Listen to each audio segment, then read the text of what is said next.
we are now, of course, in the new month, wherein we are trying to work our way through to some recognitions that are usually not common. But in order to do so, we have to sort of clear up the debris of various features of spirituality which have gained a great deal of credit over the years and over the centuries, and then show off what we feel that the real story is, as the old radio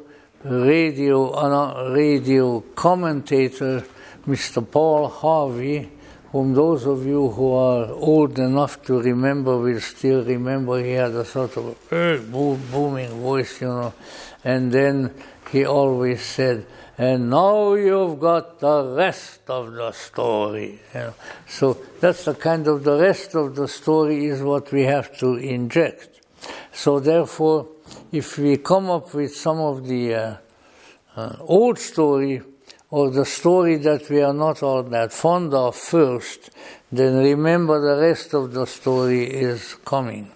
And that's the way I hope that I can construct the situation tonight.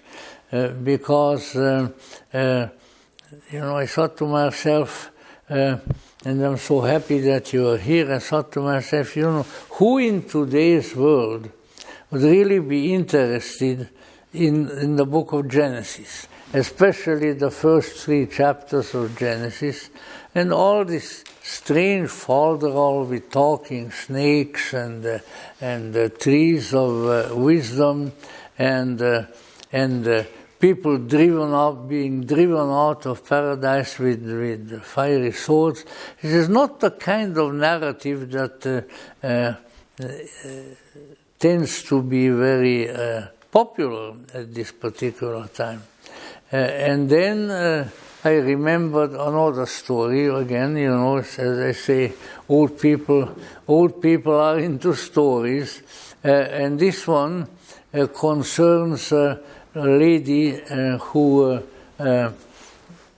had immense, I would say she has immense merit in the restoration and the publicizing of the Gnostic message, and particularly of the Gnostic Gospels, because a short few years after the publication of the translation edited by a dear gentleman who was a great friend of ours, Professor Jim Robinson, who has now gone to the Pleroma. And then after that, this lady, Elaine Pagels, at that time I think at least she was at Princeton for the longest time, Elaine Pagels wrote a book called, appropriately, The Gnostic Gospels.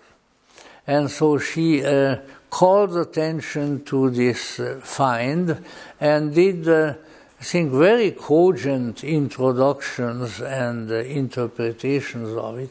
So it's really Elaine Pagels who popularized the Naj Hammadi find. There is just no doubt about it. I remember when I first saw her in Claremont, and she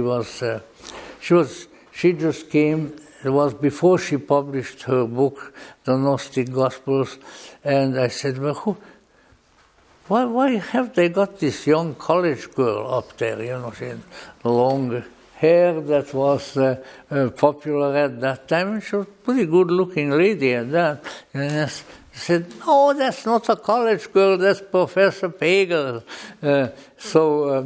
Around that time, or sometimes thereafter, she reported somewhere that she went to some academic conference to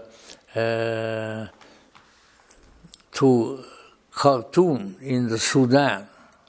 Okay? And while she was there, she met various notables, and there was a cabinet minister, probably of culture or something like that, who said to her, well, you know, things like this, and especially things that have to do with the creation myth, are very powerful in the lives of people and of cultures. And he said, in our Sudanese culture, he says there is no other religious myth, or even the Quran or the Hadith, because most of them are Muslims, that has as much influence as the creation myth. He says it is a tremendous influence on the culture. Well, she thanked him for that observation, and then she went. I don't know whether she went. Doesn't make any difference where she went. Maybe by the time she got to the USA, she picked up a copy of Time magazine, which is sort of the American Bible. When I came to this country, the American Bible was, you guessed it, the Reader's Digest.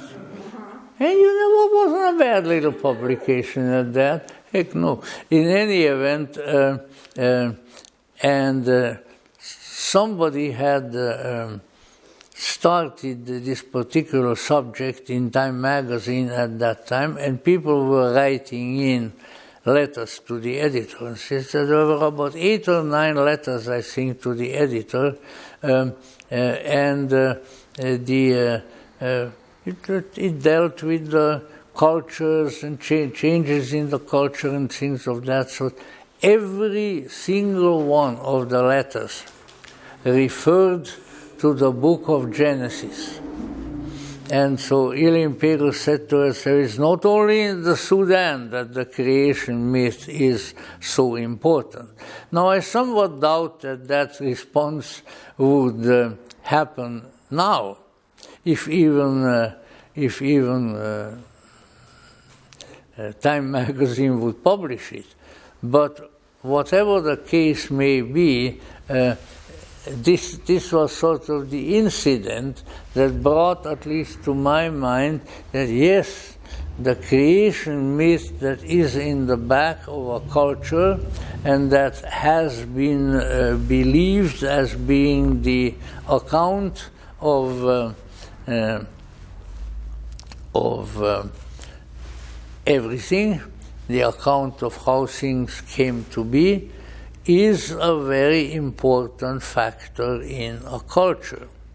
And therefore, I thought that we should, at least initially, while approaching our subject, pay attention to what really is in the first 3 chapters of the book of Genesis, the manner in which people in our culture for over 2,000 years by now have envisioned the beginning of life and of consciousness, and especially of the human existence, and then draw certain conclusions for our purposes from there. Now, that being the case, let me kind of start with that, and then I promise you something really weird later on toward the end, because number one, you expect really weird stuff from me, or you should. And secondly, I enjoy some of those, and this one is a theory that I have formulated over many years and which I think has some merit. And this is the first time that I will utter it, at least in this fashion, in public, if indeed we are public. Incidentally, the leading tribe, going back to Elim Pegels in the Sudan, are the Dinka. And this gentleman who told that story to Elaine Pagels, was a Dinka. Maybe some of you some years ago, and it's really a doggone good movie, saw that movie called Cartoon, which is the part of the career and then the death of General Gordon, the British general whose nickname was Chinese Gordon because he was in China for a long time. And then you sort of see what a strange and in many ways, of course, bloody history the Sudan has, coming back to that incident. So now, let's see, we need to take a look at some of the essential features, especially the controversial ones, that have been present in our culture and that are all based on the book of Genesis, especially the first 3 chapters of Genesis. We also need to keep in mind that while obviously there is a transmogrification, the concept of Islam about creation is at least tacitly in great agreement with the Genesis. So the first 3 chapters of Genesis assumed the stature of being normative in our culture. All the different varieties into which Christianity devolved, Orthodox, heterodox, and Roman Catholic and Protestant, hundreds and hundreds of varieties, all of them are influenced, I almost said haunted, by Genesis, by the first 3 chapters of Genesis. So they have become normative and they remain that way. Now, well, of course, that doesn't mean that their interpretation was always uniform. But be it as it may, as William Blake, the great mystic and artist, wrote, both read the Bible day and night, but you read black while I read white. So let's say the interpretations, of course, have varied, although some became, unfortunately, because of their content, somewhat normative. So Genesis is seen as a story, and this is also a good recognition of Elaine Pagels, that there are sort of two kinds of stories when it comes to the more spiritual aspects of culture. And one of them is a story with a moral. In other words, you read it and then you draw certain conclusions from it. This is the genre, for instance, that was practiced so greatly by those brilliant and really very influential German writers, the Brothers Grimm, who wrote all of these Grimm children's stories, well named, I suppose, and each one always has a moral. See, this boy, he never liked to eat his soup, and then something terrible happened to him, which would not have happened if he had eaten his soup, and so forth. There's always, the children are supposed to always draw a conclusion for their conduct from the story, which I fortunately, I had somewhat enlightened parents, and my mother always used to tell me, that part, don't worry about it. Read the rest of it because it's a good story. But in any event, let us say a moral with a story. And as Elaine Pagels pointed out, there is another kind of story that when juxtaposed to the story with a moral has a great many virtues, and that genre is very much involved, shall we say, in the Nachamadi scriptures, among others, and that is a myth with a meaning. So a myth with a meaning is different from a story with a moral, because the meaning is something that is internalized. We discover meaning within ourselves, even though we may be stimulated by external sources. Therefore, so these are really the two great things. So as Joseph Campbell was one to point out,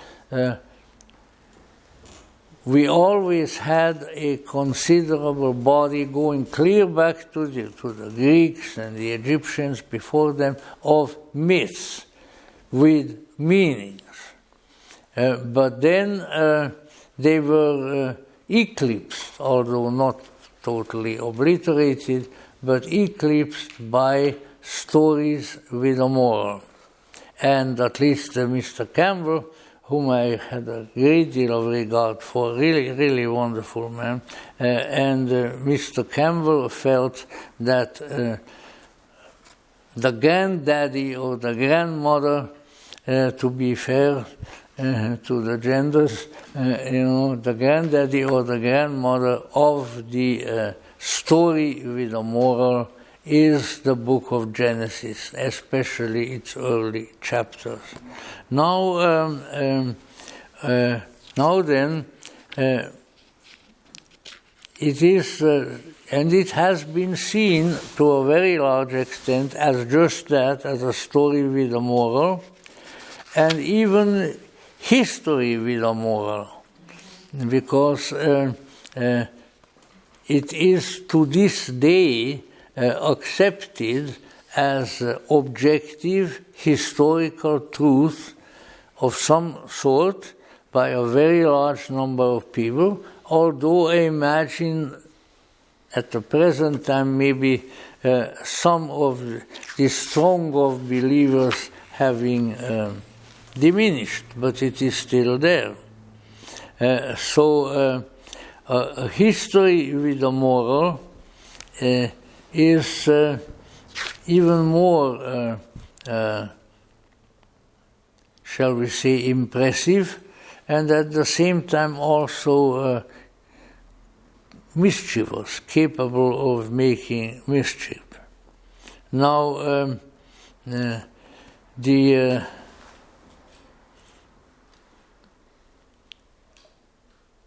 of course, in more enlightened circles of scholarship, there arose interpretations of a much less concrete and much less historicized nature, and they have had a certain amount of influence.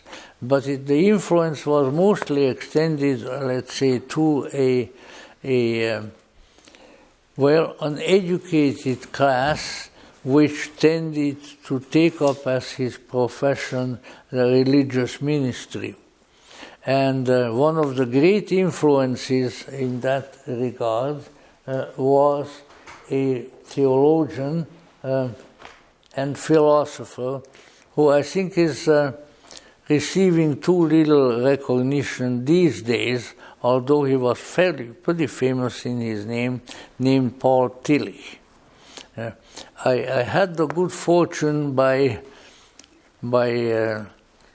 happenstance, because I was there on some business of my own in the state of Indiana. I was taken to a nice small cemetery, and there is the grave of Paul Tillich. So I loved his books, and I think his orientation was very commendable. So I was certainly very happy to have been able to go to his grave. Now, that being the case, let me refer to Tillich here, where I think I have some quotations and some references to him. Oh yeah, here we are. Tillich says that the story of the fall being the technical theological term for what is supposed to have happened to our ancestors Adam and Eve when they were kicked out of paradise. That is the fall, and I'll say more about that. So the fall here this is quotation from Tillich. The fall, he writes, represented a fall from the state of dreaming innocence, a kind of awakening from potentiality to actuality, an interpretation which is really not unlike the Gnostic one, which I will refer to shortly. So similarly, Tillich endorses a concept very closely resembling the Gnostic idea of two gods when he speaks of the God above God. That's Tillich's expression, which I think has much merit, and to which I will return in a short time again. So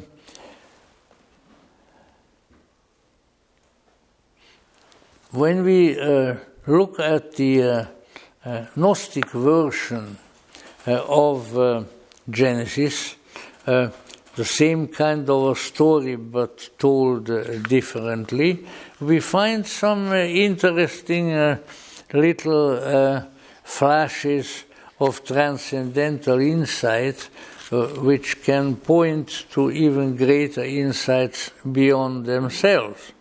Namely, for instance, in the Gnostic scripture, Nachamadi scripture, the Testament of Truth, we find the statement that Eve, being the primary and in fact the only feminine representative in the early chapters of Genesis, there are no other women but our mother Eve, that Eve, who is there, of course, portrayed as someone who caused the trouble, and that view of Eve and of the entire feminine psyche and the feminine gender was accepted by a lot of prominent Christians, but rather that, quite to the contrary of having been a person who was misguiding Adam, she really knew something, that she was a wise woman. And in the Testament of Truth it states that Eve was guided by Sophia. Adam was not. And then, which is probably even more horrifying to many, is that not only Eve, but the serpent, the old snake, the talking snake that Blavatsky made fun of in one of her books. I tell you what, madam, you can go through there, you have to go back. She knows it, I guess. So anyway, that the talking snake was also guided by Sophia, that it was a serpent of wisdom. Now that's a little different from the points of view of the fundamentalists among us and so forth, and I enjoy weird jewelry when I can get it. And so I have various medals and amulets and things of that sort which have the snake on it. Especially the ones that have the cross and the snake coiled upon the cross, which innumerable times when I was wearing it, and I was wearing it in full understanding that I like to encounter raised eyebrows. It's fun. More than raised eyebrows. Oh, that is, and these folk have a way of mispronouncing things. It's satanic, And I said, well, no, my dear. If you look a little bit further on in the same Bible, if you look into the deeds of Moses, I think you will find that when the children were all dying because of one of the curses that was placed, let's say, upon the Egyptians for not letting the Jewish people go, that a brazen serpent was caused to be made by Moses, and it was sort of crawling up on a cruciform staff, and when this brazen serpent, this magical object, was shown to the people who were getting sick, they got well, and that it saved innumerable Jewish people from that plague at that particular time. I don't know whether this was not just the children, this was everybody. How nice it would have been if we could have had a brazen serpent here and carried it around on the street under this COVID scare and would heal people.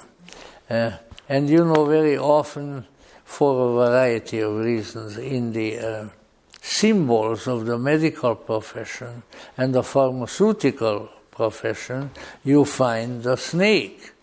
Of course, snakes, not all snakes, but some snakes have poison, and the pharmacists would do different things with those poisons.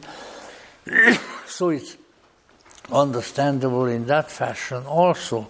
But let us say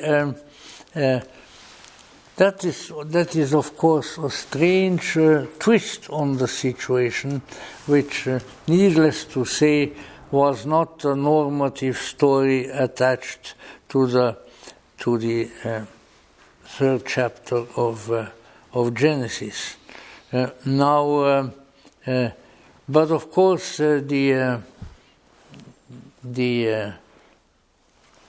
probably the most important reason for this particular twist as to who was influenced by wisdom and who was influenced by a diabolical snake can be found in the fact that in practically all the references to the book of Genesis, and particularly the creation story, the creation myth of Genesis, we find the statement of the Gnostics that, folks, I don't know whether they use that expression, that's a little bit too American, but anyway,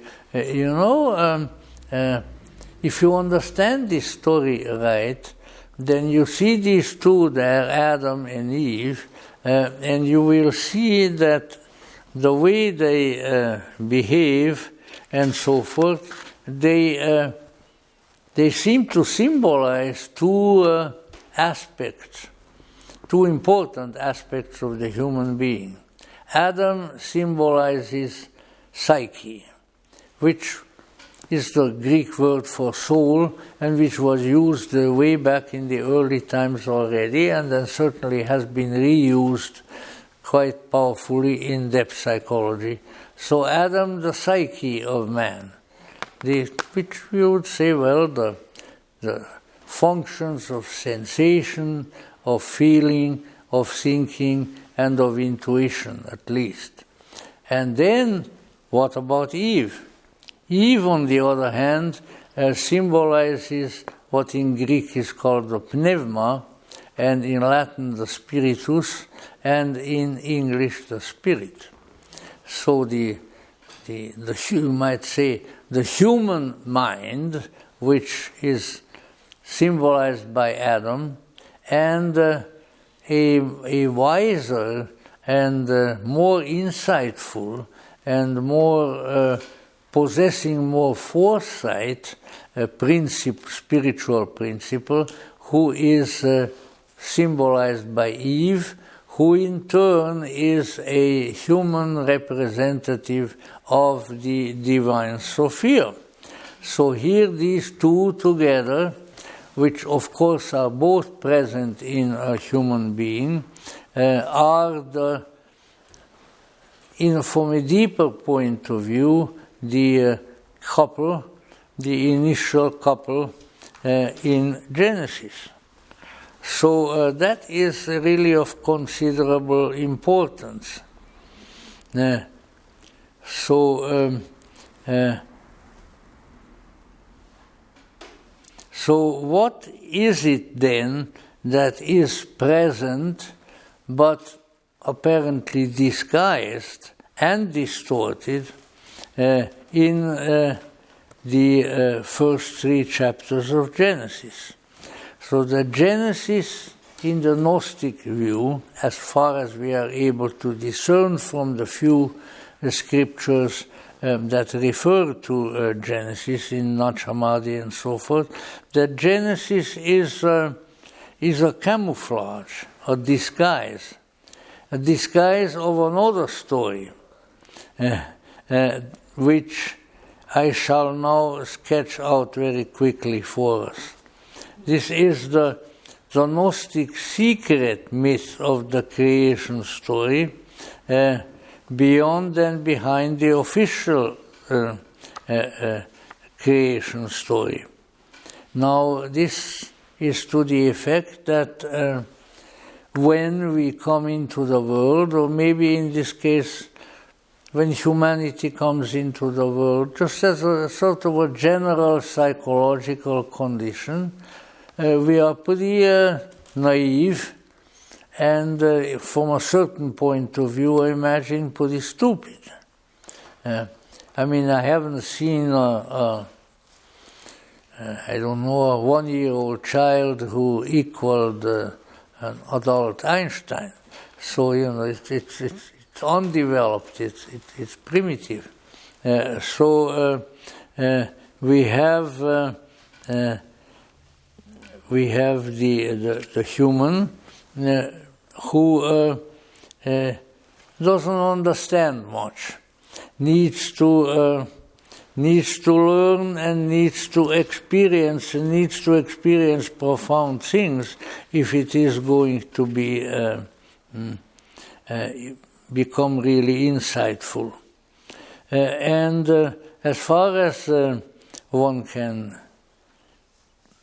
discern, this issue goes back to fairly early periods of human history, namely that there were always some people, as Krishnamurti said, whom I love to, at least that particular saying of his I like to quote, that in all the world there are only 2 kinds of people, those who know and those who don't know. And so the secret story, the secret doctrine, whatever you wish to call it, has layers of meaning. And it doesn't just have one meaning, but it sort of can be peeled away one by one as the mind searches for the truth. And so one of these is, of course, that the human, the uninformed, the unregenerate, the unwise human, the human who has not had contact with Sophia, whether in the form of Eve or whether in the form of the serpent. This kind of human is naive and ill-informed, and so it very easily finds itself, the unenlightened human psyche, even though Adam is the psyche, but then he participates in this also. The unenlightened psyche is very easily captured by unproductive influences. By unproductive, I mean the influences that are not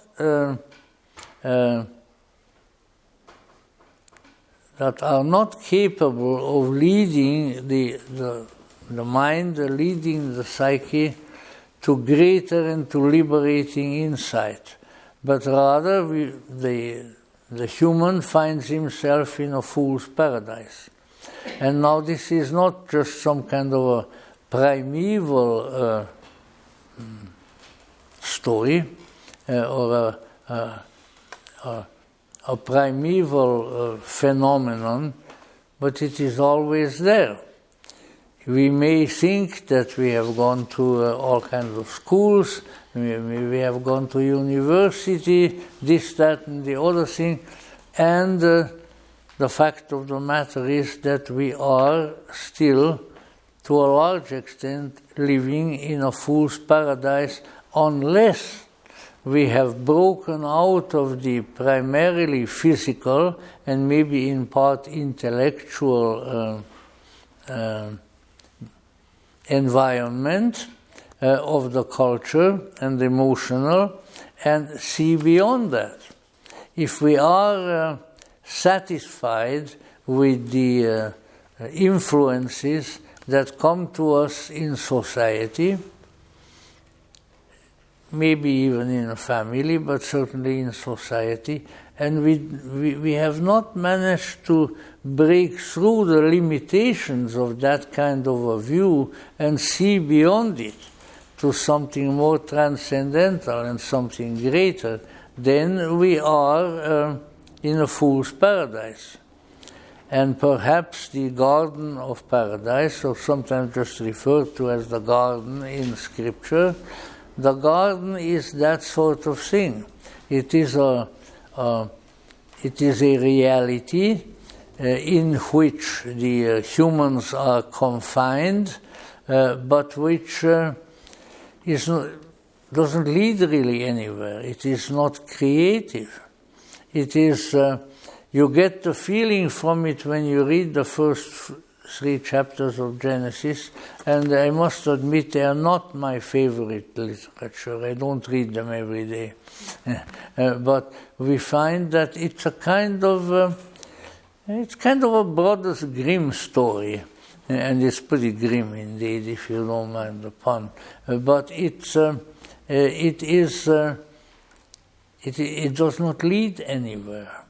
In fact, what it leads to is a darker view of reality than you had when you first started reading it, because owing to their alleged transgressions, the first pair are expelled from paradise. The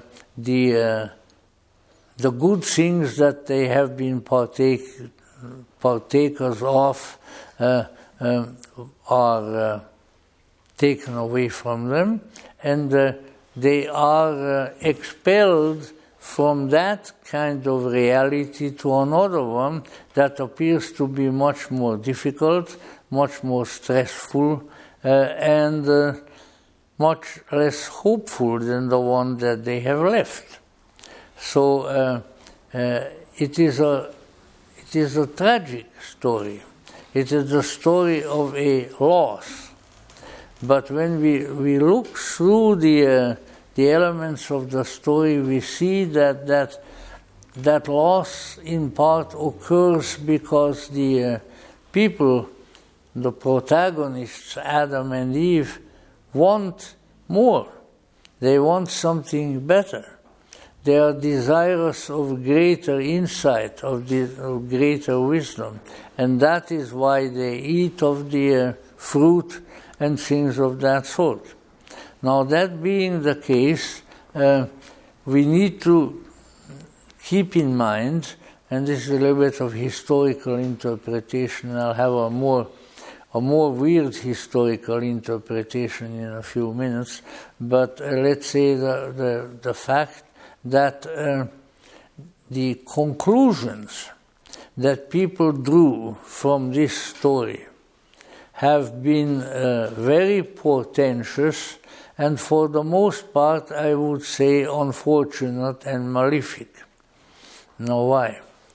Well, some people, particularly a man who, by common acceptance, common regard at the time, was really regarded, I heard Dr. Robinson say this, he was regarded as the smartest man in the Christian church. And that was the subsequently sainted Augustine, Saint Augustine of Hippo. Not Augustine the Hippo, no, he was not a Hippo, but he was from a place in the Carthaginian land, which the Romans then later on destroyed pretty badly. The Romans wanted to do away with the place. Boy, they did a number, you know. They plowed the ground of the destroyed city of Carthage, and they sowed it with salt, so that nothing would grow. That's how much they hated the Carthaginians, and maybe not entirely without reason, but that's a historical matter. But anyway, Augustine, who incidentally, I think at one time he wised up, and then he became a Manichaean, which is a variety of gnosis, and then subsequently he began to feel guilty. Oh dear, I left the true church. And I think he was not married, but he had a son, you know, all kinds of profound evils like that. So he became feeling very guilty. And then in his fantasies of guilt and punishment, he came up with an idea which unfortunately took root in Western culture, and from which, according to some pretty good scholarship, we are still suffering. And what was that? That is the notion of original sin. Now, the original sin is not the first time when you stole some chocolate cake from your mother, so that was your original sin. No, it's not that. But it is you guessed it, the sin of Adam and Eve, that they ate of the fruit, they did the things that this mysterious and certainly apparently rather tyrannical God has imposed upon them, and that this in turn is inherited. Every human who is born is born with the original sin. He carries the guilt of Adam and Eve, of them having been disobedient to God, and thereby, when you listen to Augustine, and the Christendom certainly did for a very, very long time, and that's because he was the smartest guy around. So if you wanted to listen to a smart guy, you listened to Augustine. He had some opponents, but they were no match for him. So he became an overwhelming influence, and these are all historical circumstances, and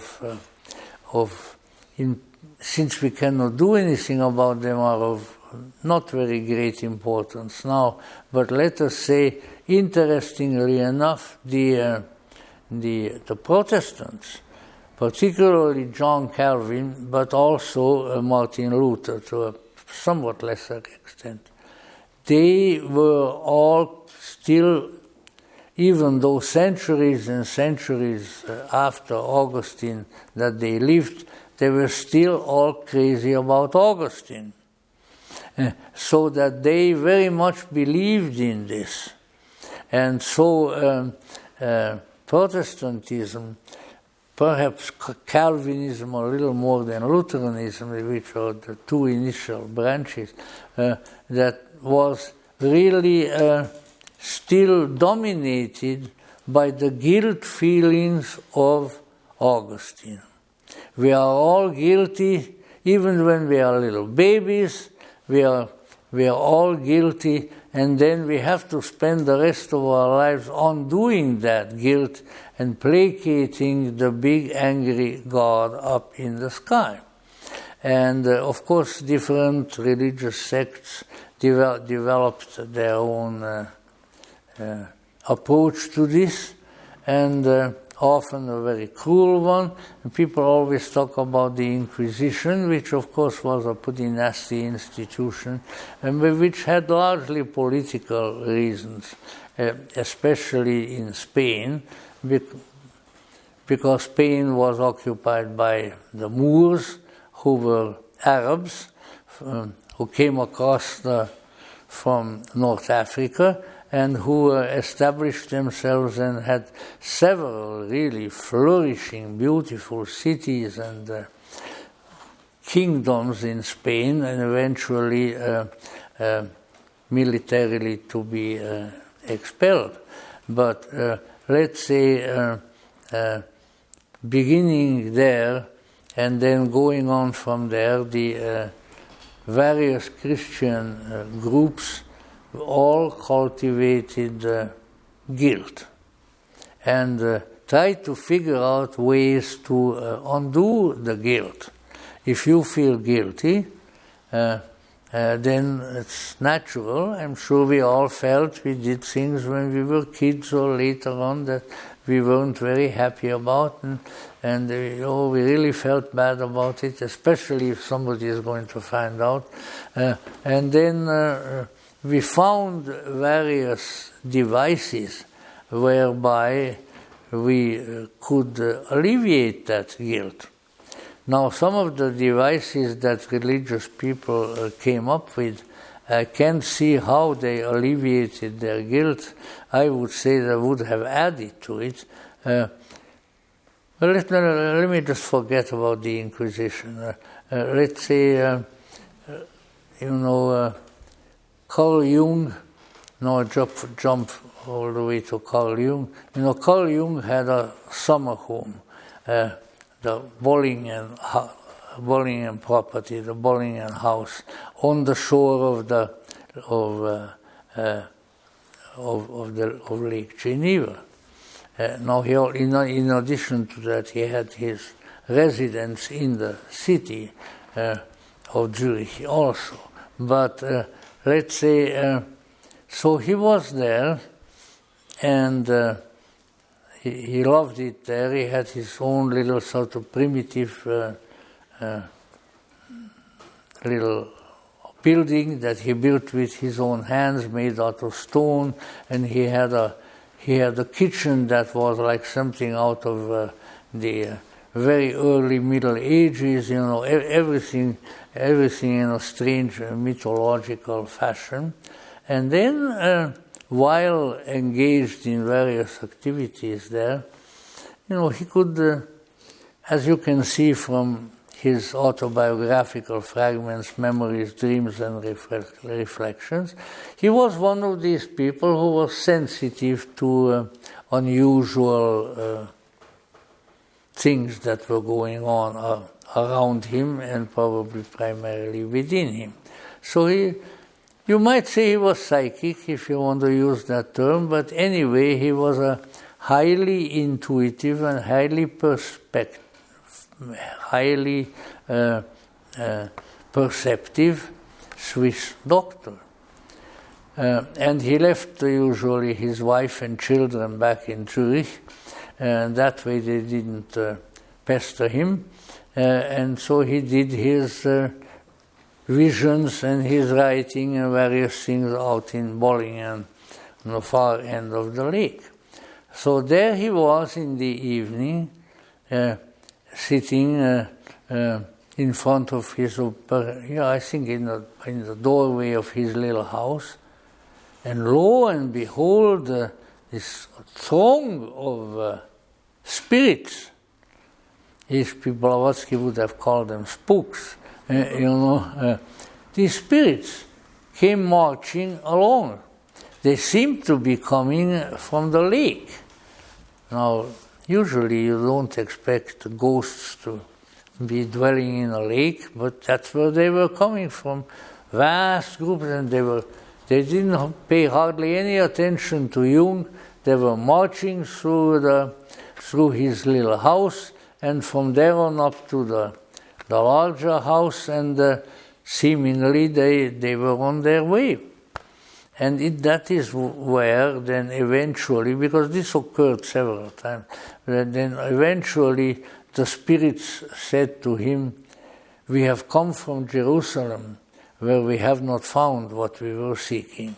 And this was the beginning of the Septem Sermones ad Mortuos, which is the Latin title, the 7 Sermons to the Dead, about which in major part I wrote my first and most successful book, the Gnostic Jung and the 7 Sermons to the Dead. I am not selling any books to you right now, but anyway, that's how it started.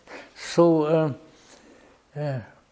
Jung had various experiences in connection with the spirits and others, but he was wondering for a long time, why were they right there? How come they came out of the lake of Zurich right in front of his little house? What the heck is this? It's not a common event even in Switzerland. And it took him a while, several years, I believe, if I'm not mistaken, when he discovered something.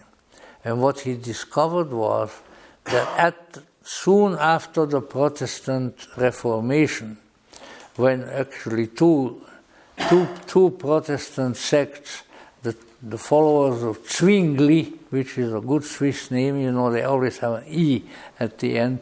I have one remote ancestors by the name of Henzi.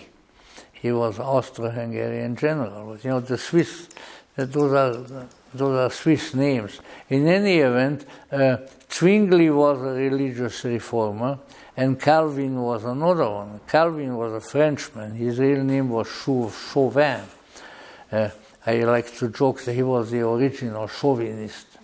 And he wasn't very nice about women and to women. He felt that women, after all, it was a woman who started all this in the Garden of Paradise. If it weren't for Eve, we still would be sitting in the garden. If that is really something so desirable, I don't know.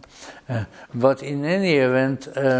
And the Calvinists, they were both against other new Protestant groups developing. This is the way it always is. You revolt against the Pope or against whoever, and then after that, when people revolt against you, then you put them down as roughly as you possibly can. And so that's what happened at that time. So these were what came to be called the Anabaptists. Now, Ana in Greek means again. In fact, the German term for it is Wiedertäufer, the again baptizers. Now, what this amounted to was that one of their chief practices was that they didn't accept the baptism of the churches that were in existence at that time. They didn't feel that the great Augustinian guilt was relieved by the baptism, whether it was a lighter baptism or submerging or whatever. Anyway, so they said we've got to rebaptize everybody, and then the original sin of paradise will be washed away. Now the Calvinists and the Zwingliites didn't like that. So what did they do? At least in that particular region, they were in power particularly. Calvin was the religious dictator of Switzerland, at least of that part of Switzerland, of Geneva. And really, for a religious man, he was a pretty nasty one. Very, very unpleasant individual. I wouldn't want to hang around him. But in any event, they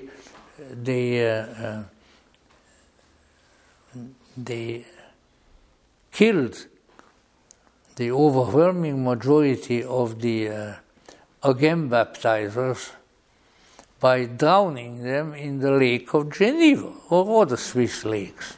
They all will do the trick if you hold people's head under the water long enough, you know. And so the bottom of the lake in that part of Lake Geneva was full of ancient deteriorating skeletons, but full. And that's where the ghosts came from. So there was a pretty objective reason for it. So let's say these are the sort of things that arise from this really unjustified and excessive feeling of collective guilt.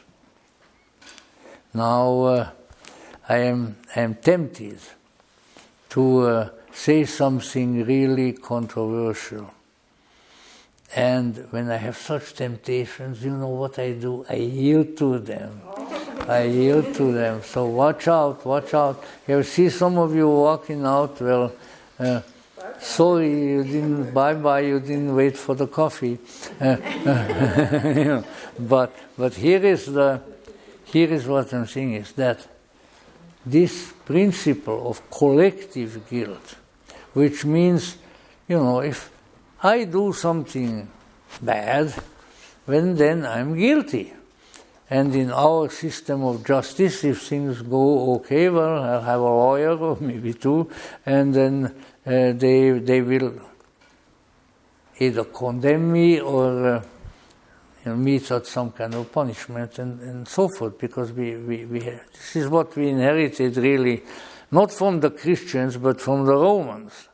Roman law, you know, Lex Romanus, and which also had some pretty peculiar features, which I really don't want to bore you with, but some of the punishments that they meted out in ancient Rome were really wild. Not just being put to the forum and being eaten by lions. I mean, the lions got to eat too, and all of that, but other things. If you are interested in this sort of weird stuff, then you can find it in encyclopedias and so forth. But if you want, look up the punishment that was meted out in the Roman Republic. This was even before the Caesars. To patricides. Now, patricide is somebody who killed his father, and they were very big family people, you know. So that was the biggest sin. And you'll be absolutely amazed. I don't want to bore you, especially with horrible things, but you know, the culprit was confined in a sort of a sack. He was sewn into a sack, and into the sack they put live rats, poisonous serpents, all kinds of really terrible things. And then they threw the sack into the water, usually into the Tiber. Now, when all these creatures were in danger of drowning, what they did was they were biting the living daylights out of the man who was there with them. And so he was basically eaten by creatures and then himself drowned in the water. This was the punishment for patricide. And except for my morbid sense of history, I don't really know why I brought this up. But in any event, Calvin didn't go that far, but they just drowned the people. So what we and the reason for it was that they, the poor Anabaptists, felt, and this was their belief, that if they did not become rebaptized again, they probably all were baptized as babies, and I must say that I was baptized as a baby, I did not feel particularly deprived because of that condition. But let's say people often feel that since they were not conscious when they were baptized, that this was not a conscious act or decision on their part, that therefore the baptism was no good. Well, of course, other theologies look at it differently, but in any way, what was the case here, that they felt that the original sin would not be taken away from them, save by being rebaptized. Well, they sure as heck got rebaptized by being drowned in the lake, you know. So anyway, the reason bringing that up, that innumerable, really weird, and which to our eyes, I would say downright evil things have been done over history because of the guilt feelings that were instilled into Christendom by that brilliant Punic, the people from Carthage were called Punic scholar Augustine. And so that, let's say, and the justification for this guilt, cult of guilt, was all the story of Genesis. Because that was the fall. And even if you read some of the theological treatises about it, you see that it very, very grandly explained that everything fell. Well, not physically, but let's say that there was a complete deterioration of the world.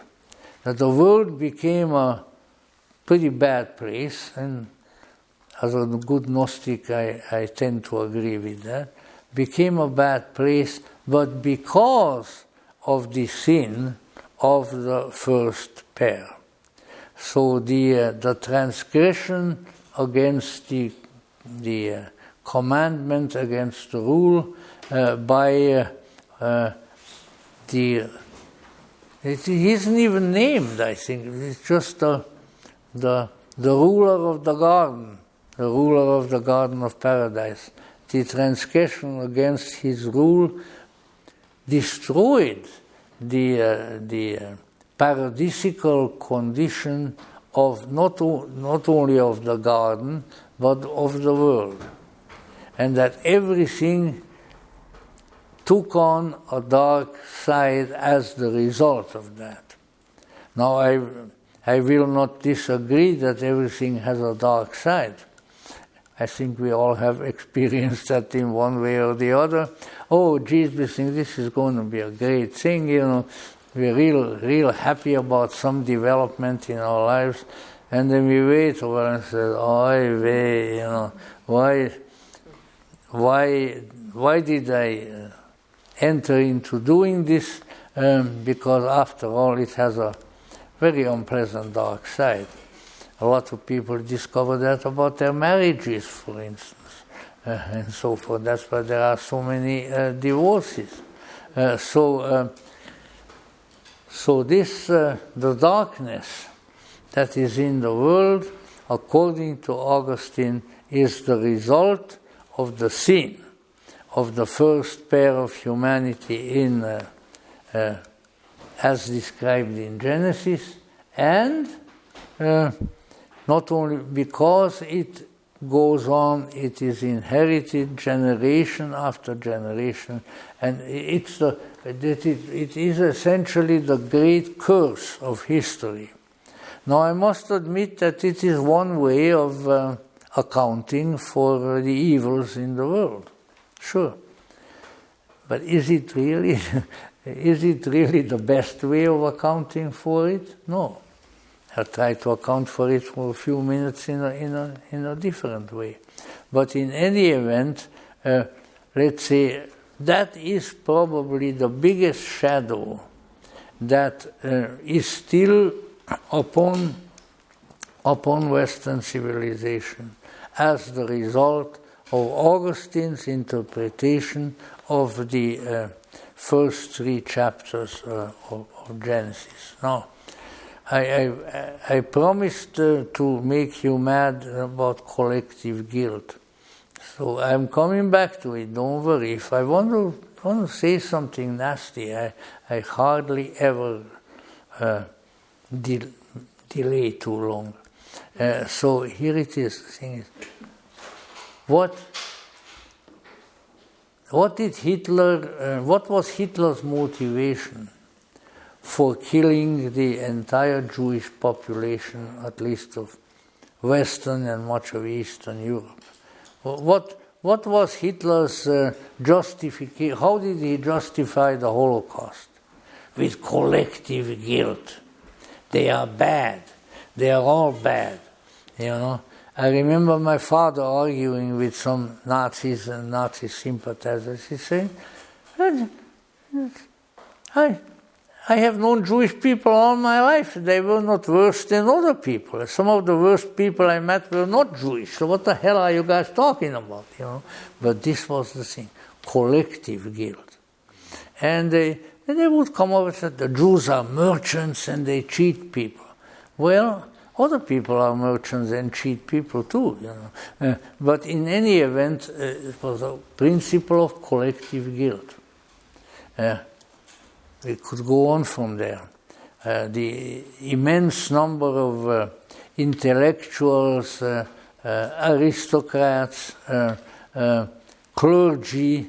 I mean, there were thousands of Russian Orthodox monks that were exterminated after the Russian Revolution. You know, this was again because they are bad. They are bad. Not an individual, you know, not pointing out, look, this particular guy did something bad. No, but this whole class of people. This is the evil of racial consciousness, but also of class consciousness.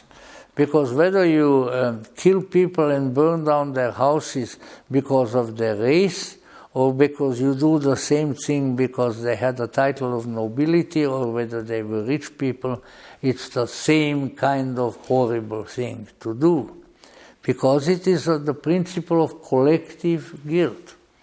And where did they learn the principle of collective guilt, the people? They learned it from St. Augustine.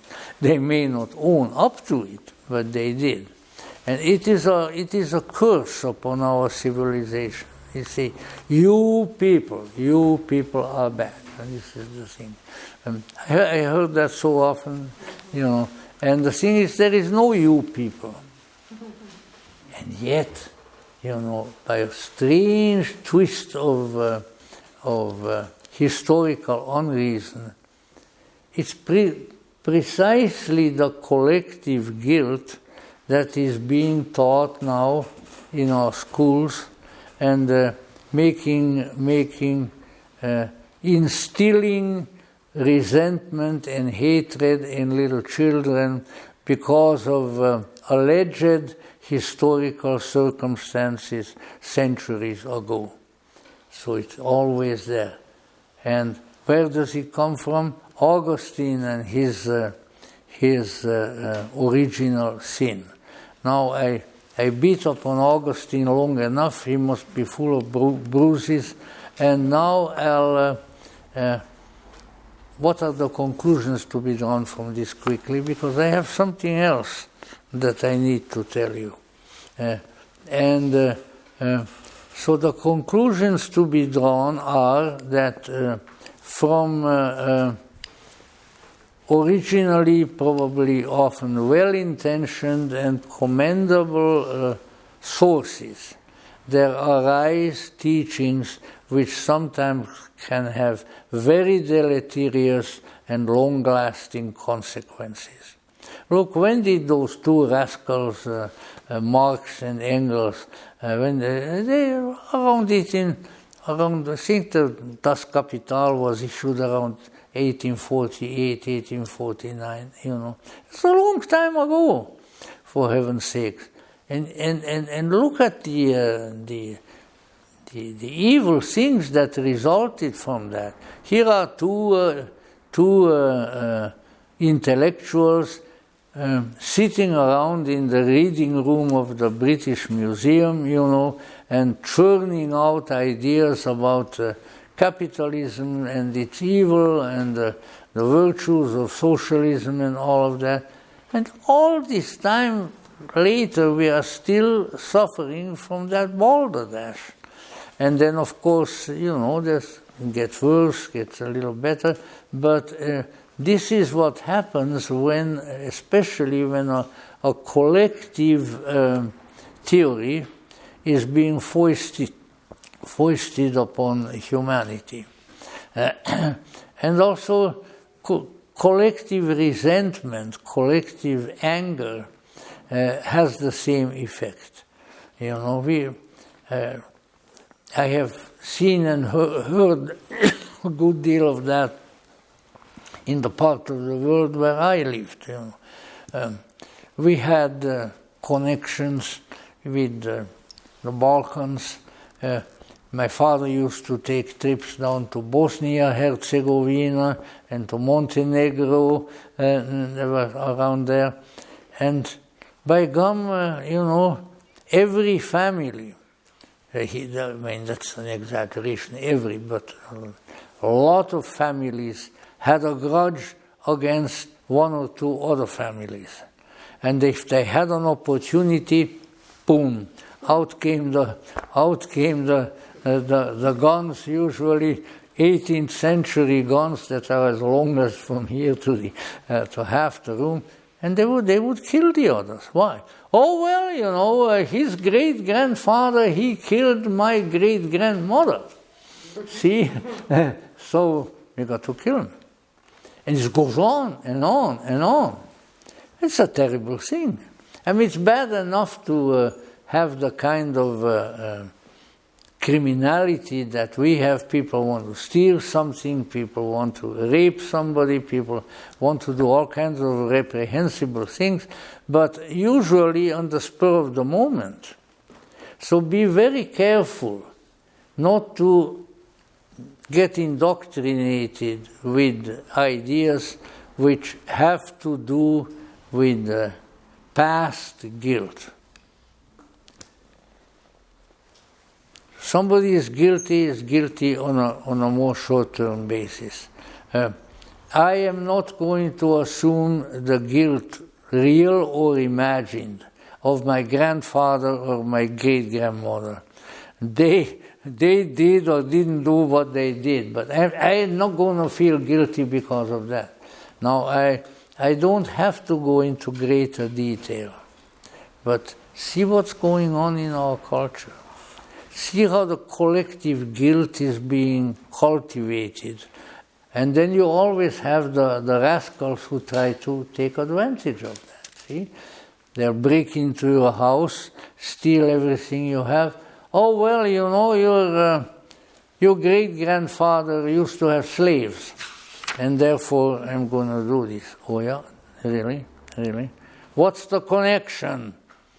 You see, but this is the Augustinian connection of the original sin, of the sin that goes on and that will not quit. So all right, nobody threw any rotten avocados at me yet, so now I'll go on to something that some of you may find interesting. Now, here is the story. I have had the feeling, the intuition for a long time. Long before I encountered theosophy, long before I encountered any branch of the esoteric tradition and so forth, that there was always in this world an alternative point of view, and not just spur of the moment invention, but one that has been there, at least with various modifications, for a long time. And that it was kept a secret for the most part, because if it had not been kept a secret, the repercussions of that knowledge would have been usually pretty dire. So now, let's see how did the secret tradition, which had nothing to do with the book of Genesis, the other Genesis, how did it come into existence and how did it survive? It's a big and portentous question. From the beginnings of the human race on the face of the earth, there were always some people who had insights, who had perceptions, who had visions, who were undergoing transformations that were different from the majority of the people. There were always such people around. In archaic times, what we used to call primitive times, and in archaic and primitive cultures, these are what, on the basis of the name that some of these kind of folk were called primarily in Siberia, they came to be called the shamans. These were people who saw things, who heard things, who understood things, and who therefore believed things that were very different from others. Now, in primitive, which is the old word, in primitive society, in archaic society, you always have at least two kinds of people occupied with spiritual matters. Number one are priests, and number two are shamans. Now, what's the difference? The priests take care of the needs, mostly spiritual, of the community. They help people to get married, they help people to get buried, they help people to be born and to be led into society and so forth. And they feel that they have a sacred calling to help people in these various ways. You know that all, and I don't mean just half, all of education in the Western world was conducted for an exceedingly long period of time by monastic orders. That's it. If the monks and the nuns hadn't been there, you would have had nations of unbelievable lack of learning and monumental stupidity. You know. Now you may like nuns, and I like some nuns, but you may like monks, but that's how it was. Only also, let's say, the care for the poor, the hospitals and hospices, these were all done by religious people. So this is the heritage of the priesthood that looks out for the welfare of the community, both spiritual and physical. Okay? Now then, you know that in England, I don't know, I haven't been there a long time, and our British friends are not here tonight, I can't ask them. In England, 2 hour days, I don't know whether today, but certainly a few months ago and so forth, a nurses in a hospital were always addressed as sister. Why? Because not so very long ago, that's what they were. The nurses were all nuns. So this is the caretaking of people by the religious in one way or the other needs to be taken into account, and it is certainly creditable. But then there was the other group. The group that descended from the shamans. Well, in some cultures, like in Judaism, in the Middle East, Jewish are the Semitic religious matrix. Judaism, Islam, some other minor religions there. There came a phenomenon that grew out of the shamanism. And what was that? The prophet. The prophet is somebody who is not just talking to God, anybody can do that, but to whom God talks, or the gods, or whatever there is. So the one to whom a superior power, a superior reality manifests, often with the mission of conveying some element of that communication to the people. So he becomes a mouthpiece of another reality. And this is very important. Now I'm putting forth the elements of my theory. My theory is that out of this shamanistic, prophetic, mystical substratum of humanity, always a fairly small number of people, there arose a different picture of life and of reality.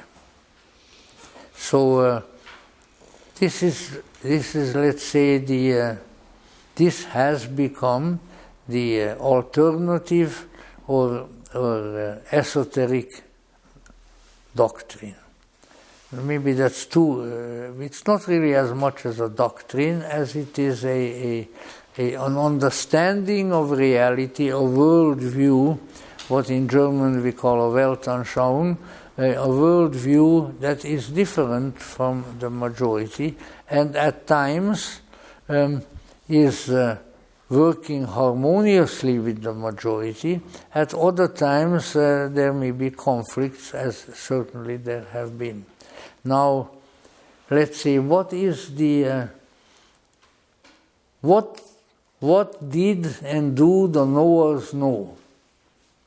What is the secret knowledge? What is the secret doctrine? I don't like the term doctrine so much because that has that didactic impact. But let's see, what do they know? Well, what they have for the most part, and the thing is, again, comparative study will disclose that some of these features, spiritual groups, people of certain spiritual orientations have in common everywhere, from Papua New Guinea to Siberia, from Siberia to the Amazon, everywhere. And that these basic postulates are, if not identical, then extremely similar. And the postulates are, I'm trying to sort of pull some of them together. First of all, that everything that is, in its essence, and again I emphasize the word essence, came from a high and holy source. But that as that there is a fountainhead of reality, which is certainly not physical. It's not a Jehovah God sitting on Mount Sinai, who at best, at the very best, is a symbol, but it is there. And this ultimate reality at some point has, we can't express it maybe in more descriptive language, has decided to manifest, to go forth from its own hidden condition into manifestation. And the technical term for this is emanation. Emanio means I go forth. So a great reality went forth. And as it went forth, it touched and illumined and sanctified various regions of reality, many of them. And out of it poured beings, angels, spirits, everything from monumental, huge, gigantic, archangelic beings to little bitty nature spirits and so forth. It kept coming and it kept pouring. And eventually, as region after region, layer after layer, these realities came down. A spiritual force materialized as it came down. What does materializing mean? To become material. Now, if there never had been anything non-material that became material, how would we even have the expression of material or materializing? So way, way back in our consciousness, there is an understanding that there was a non-material, a spiritual reality which gradually and in its own way finally became material. But in between that material manifestation, which is like our bodies, the bodies of animals, and the plants and all this sort of thing that is around, between that and its deepest internal essence and source, there is a vast, numberless series of realities, each one of which have conscious beings as its denizens. As some of the visions of the prophets and people like that, and also of St. John the Apostle in the book of Revelations. Angels, myriads and myriads of them. Now, a myriads was their expression for what I don't know now physicists would call a Google or something like that. And that this endless outpouring of beings eventually reached physical reality. And in that physical reality, it also reached us as humans. And we found ourselves in material bodies because that is the ultimate, the lowest expression of this incredible downpour of light, life, being, things of that sort. Now, obviously, people, in the course of time, became aware of these other people. They became aware of beings that were greater, more powerful than themselves, but not necessarily that much nicer. Sometimes they were, sometimes they were not. And they called them gods and goddesses. So from one end of the world, shall we say from India, or from ancient China, to Europe, America, and places like that, people believed in the gods and the goddesses.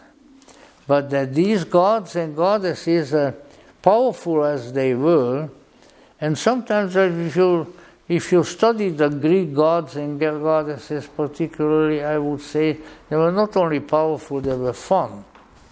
You know, I wouldn't at all mind being caught on having my airplane do a landing on Mount Olympus and be there with the gods and the goddesses. It would be a lot of fun. And it's not a facetious kind of remark either, because these beings, angels and so forth, are they do have emotions, and they do like to have fun, and it is. I think it's nice and valuable when people can join in that, or when they can join what the Greek gods did with the people. I mean, old Zeus came down quite often in order to have fun, you know, and others did too. So what does this mean now? These are powers of an immaterial nature. And they have the ability to do unusual things. I mean, some of them rule over the weather, some of them rule over the oceans, some of them over the intraterrestrial fires like Hephaestus volcan and others. You know, they all have their particular province where they can do things. But they are not the ultimate. But behind them, and way, way behind them, there is something that is ultimate. And that is the one, as the Greeks often, the great philosophers called it, the one. So they're the one and the many. And we are part of the many. But somewhere there is a one. And that one really contains the ultimate reality, the ultimate meaning, and the ultimate guiding principle of this entire immensity that is full of beings. Now, if you ever have a vision of some of that world, you will agree with me that one thing that impresses you immediately, and the impression will not fade, is the magnitude, the multiplicity of beings, of life and of light. The immensity, the endless worlds of the spirit that are populated by immaterial beings. But that is not all. And so that is where, let's say, the polytheistic spirituality, which after all is very, very widespread. A lot of people believe in gods and goddesses, or by various other names. But you know what? Many of them have then kind of hidden away and maybe not very popular at times, and they have a tradition to the effect, yes, these things, these beings exist, and they can do all kinds of things. But way, way beyond them all, as the source of them all, there is one. And that one is the origin and the source of all. And this one is full of potentialities, and that's why it's referred to in Gnostic Greek terminology as pleroma, the fullness. And for the most part, this ultimate one does not interfere directly in the various lower regions and in the lower worlds. But there are times when the need is so great, when things have become so complicated and so messed up, that it will manifest. It will manifest in its messengers, and it will manifest perhaps even directly. So there is the one and the many. And somewhere outside of all of that, there is us. See? Oh, you see, this is balderdash. This is introducing a complexity into the situation. And really, is it that much more balderdash than what you find in the orthodoxies of the various religions? Is it that much more tenuous in its potential reality than the shadow side of the monotheistic religions? Allah, who commands his disciples to fight and to kill people, Mars, various others, and those that govern the natural processes. Look at the gigantic earthquake that just occurred in Turkey and Syria. See, the ancients would say, well, the gods of the Poseidon, the earth shaker, that was his title, of the king Poseidon, who rules underneath the waters as well. Poseidon, earth shaker, sure shook up the world. Is that so much an inferior belief to saying that a good, a benign, a charitable, a loving God has just destroyed 10,000s of people? Is that logical? Is that something to be believed in? So I think the understanding in the existence of the many deific beings, and Tibetan Buddhism calls them deities, is a perfectly understandable matter. But while they fulfill their functions, and while some of them cause earthquakes, and some of them inspire wars and things of that sort, there is still a superior power that watches them, and through them perhaps watches us.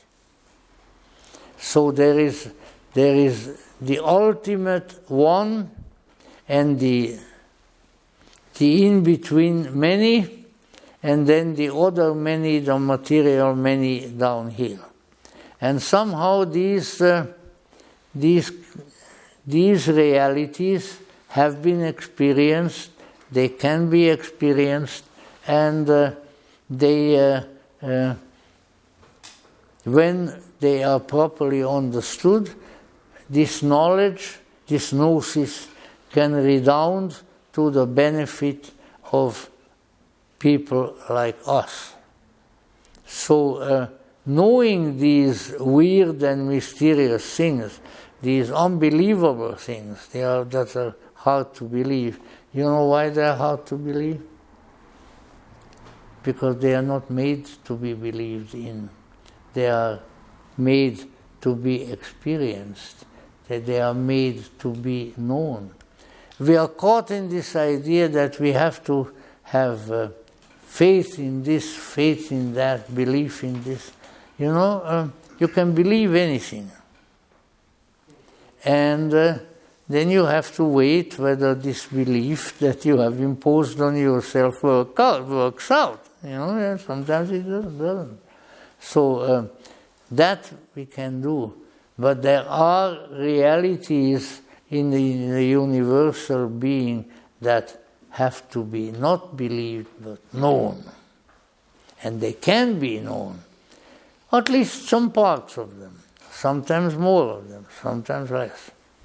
And let's see, how are we doing time-wise? I better pull the strings together. Now, because I'm such a weird character myself, I had a notion somewhat to this effect all my life. And then, when I encountered Blavatsky, there were these big books. I have them in all the various editions, so many volumes and all that.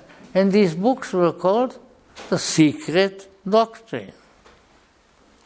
So I said to myself, So some people here know that there is a secret doctrine in addition to the doctrine that is out there in the world, whether it's the Christian doctrine, the Muslim doctrine, the communist doctrine, because that's a religion too, or any other.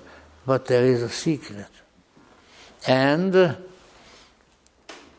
that was what periodically, as the centuries rolled by, various people who achieved some of that contact, some of that knowledge, that is what they were trying to convey.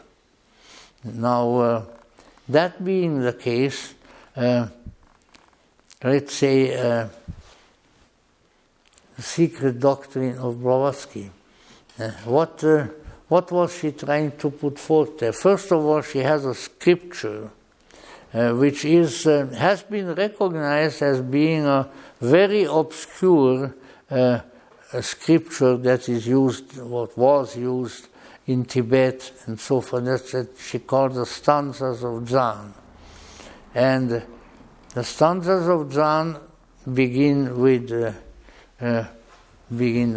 recognition that out of a quiescent ultimate reality, creation, life, fire, light comes forth. And that being the case, it's likened to, which I think is a wonderful symbol. It is likened to a great big conflagration of fire. And out of this fire, sparks pop out. And they pop out and they then become worlds and universes and angels and everything else. So there is the flame and there is the spark. And we ourselves, when you trace this development all the way down, we ourselves are such sparks. And I always, if I wouldn't remember anything else from that, this is the poetic part which you find in the first volume of the Secret Doctrine, and which is trying to indicate how from the mysterious ultimate oneness all kinds of realities, all kinds of worlds come forth, initially all spiritual and later on human. This is my favorite saying in the whole book, set the flame to the spark, thou art myself. I have closed myself in thee. Mm-hmm. There is the secret which is the secret of the secret doctrine, the secret beyond the secret doctrine, that this image, this world view, this Weltanschauung that I'm here alluding to, can be just a Hungarian boy's fantasy, because one time I was a boy, and so forth. But when the mysterious relationship, the mysterious connection between ourselves and the deepest center of this secret world is recognized, is sensed, then something really, really marvelous is on its way. Because we are beginning to recognize our ultimate identity as being one with the ultimate reality. And that is really the fulfillment of manifest life. When that which has manifested now establishes some form of conscious contact with the unmanifest from whence it has come. Now, there are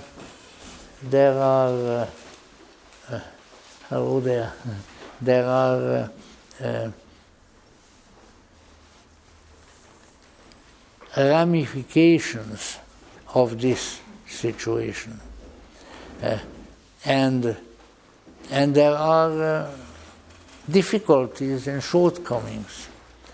Let me just get a little bit personal again. Here I was, young whippersnapper from behind the Iron Curtain, and I was in this room, and so with all the theosophists, and here was the secret doctrine and so forth, and very, very stimulating, very exciting, very interesting. But after a couple of years or so, I asked myself, but how can we more closely relate to this? This is a story. It's not a story with a moral, thank God, but it is a myth. But where does it go? What does it really tell us? Except in highly symbolic and peculiar ways, the strange ways in which this emanational creation took place. It's one great big creation myth from beginning to end. And one of my late and departed good friends, the late Joy Mills, who was a very prominent figure in the Theosophical Society, I remember her saying to me in Ojai when we were, he said this, the secret doctrine is a myth. It is a myth of how things came about and how things develop.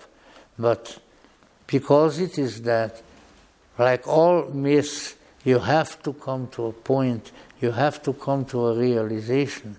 And that's very difficult to do from the secret doctrine alone.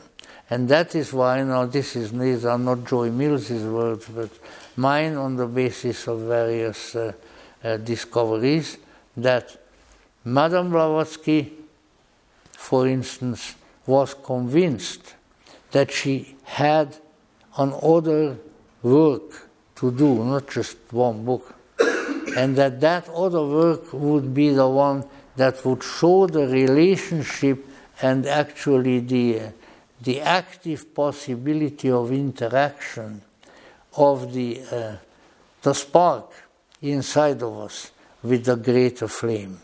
In other words, all right, this is the big picture. This is the world view. But within that world view, you have to have an experience. This shows you transcendence, but you have to discover the transcendence and become one with it. And you can. Why? Because some of that transcendence is within you. And therefore you have already an anchor. But my fellow theosophists wanted a doctrine. If a doctrine that was secret is no longer secret. But that's not what was intended. What was intended, a framework within which an experience can take place. And that experience is not an experience of belief. It is not an experience of a new set of dogmas, a new set of commandments. But that experience is the experience of reality. Because we have reality hidden away here. That in turn has a connection with the greater reality, And if we realize that, when we realize something, then we make it real. So that's what we can do. And that is what great souls and great accomplished mystical people within this alternative tradition have done, and thereby continue to enrich humanity. Now, I don't have much time. Then I'll just say one example of this to me, because I'm not a Hungarian. One of quite early in my life, I got hold of the image, the picture of Alexander the Great, and I was convinced. And I asked my father, has he been called the Great because he came from God? And my father said, all the people who accomplish something good in this world come from God. So, well, it's yes and no. And then various items appeared in literature. One thing is certain, and I got to make it short now, that Alexander, with his conquests, whereby he conquered everything from Greece down to the middle of India, everything. Every country he went through and established his own, the extensions of his own kingdom there. What did he do with that? Was it just like a Napoleon who wants to conquer things without too much reason? I don't have too much respect for the great Napoleon. Military genius to some extent, but anyway, with Alexander, here, what you have here is a continuum has been created, wherein the tradition of wisdom, where the secret doctrine could move immense distances, and come from India to Alexandria in Egypt, to come from China to Greece. And they did.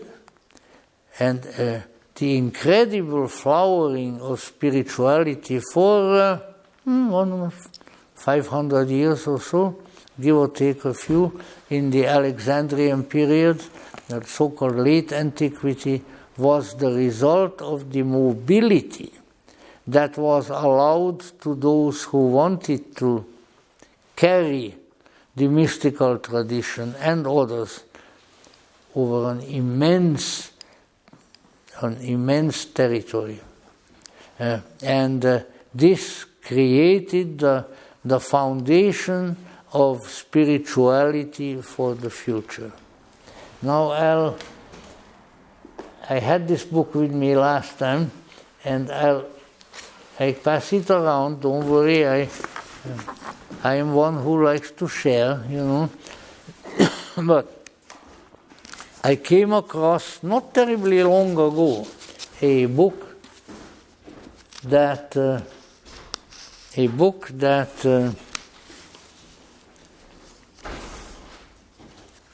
justifies this and describes various details of it. It is called Alexander the God, and it is a historical novel by a once distinguished French author and academician by the name of Maurice Druon, and is translated, and it indicates that indeed Alexander was connected, unlike other people with the various gods and goddesses. He was connected with a very, very high entity, sort of the ultimate God, that by that time, due to the prolonged interaction, the Greeks had sort of fused their own mythology with Egypt. And that's quite true. And there is absolutely no doubt about it that is true. I mean, there are statements of famous Greek philosophers saying, for instance, that all the goddesses of Greece were aspects of the great Isis. So they looked to Egypt as the doorway to eternity. And according to Maurice Truon, the Greeks by that time had acquired knowledge of, and I got to make this short now, and contact with what in Egypt by that time, and probably even earlier in the more esoteric traditions, was regarded the ultimate deity. And this was the deity called Amun. Of course, there are lesser descendants of Amun, like Amun-Ra, which is the sun god and so forth, but Amun. And when Amun wanted to manifest, that's the implication of the book.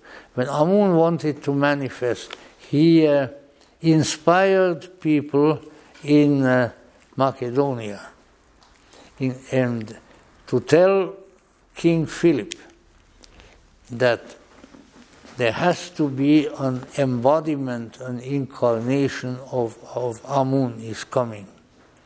And this was Alexander. And the rituals, and sexual rituals and various things with some chosen priestess that resulted in the birth of Alexander were all designed to create a vehicle for the coming of Amun. And so Alexander was truly a manifestation of a very, very high and ultimate deity. And his mission was, that's now me intruding into the situation, not Maurice Truon, that his, at least some of his mission was the creation of a great unified territory within which the tradition could flourish and where elements of it could move all the way from India to Alexandria, to the city of Alexander, and create a new spiritual matrix. This justified something that I have been dancing around with, that I have been playing with in my consciousness most of my life. There's no time, and we may include this in some other discussions later, but let's say also that subsequently there were manifestations of Amun and of Alexander himself, of the Alexandrian spiritual matrix that came to Europe and came to other places at various times, and that stimulated some major spiritual movements and developments there. And one of these was somebody whom nobody who knows a little bit about Renaissance history would believe me, and they would say that I'm a real nut. Well, that's okay, I know that anyway. That one manifestation of the Alexandrian secret doctrine, let us say, was at the time of the Renaissance, and the major manifestation was Pope Alexander VI. From the house of the Spanish house of Borgia, as the Italians called them, or Borja, as the Spanish name was, de Lansol y Borja, who has a bad reputation because he did not live by and advocate medieval Christian values. But all you have to do is go to Rome and see the obelisk and St. Peter's Square. Oh yeah, they put a little bitty statue of St. Peter on top of it, but it comes from Egypt. All of these things were brought there by Alexander. And when he was elected Pope, this is late 1400s, when he was elected Pope, as they always do, the ritual things, the cardinals, the delegation comes up to the Pope-elect and asks him, Holy Father, what name do you desire? Because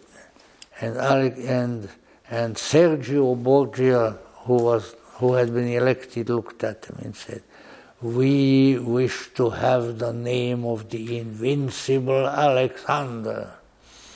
And he became Pope Alexander VI. And he facilitated in a major way, he and his associates facilitated in a major way the coming of the Renaissance, especially in Italy, which was an immense spiritual movement and which had tremendous results and repercussions later. So I'm suggesting that something of this sort has really taken place in history. The invisible becomes visible, but only for a while. The transcendent becomes immanent, but in so doing, it produces a result. It produces a result that can elevate the human spirit and that can bring ancient and new insights to us. I will now, concluding, read to you from Maurice Druon's book, especially if I find it,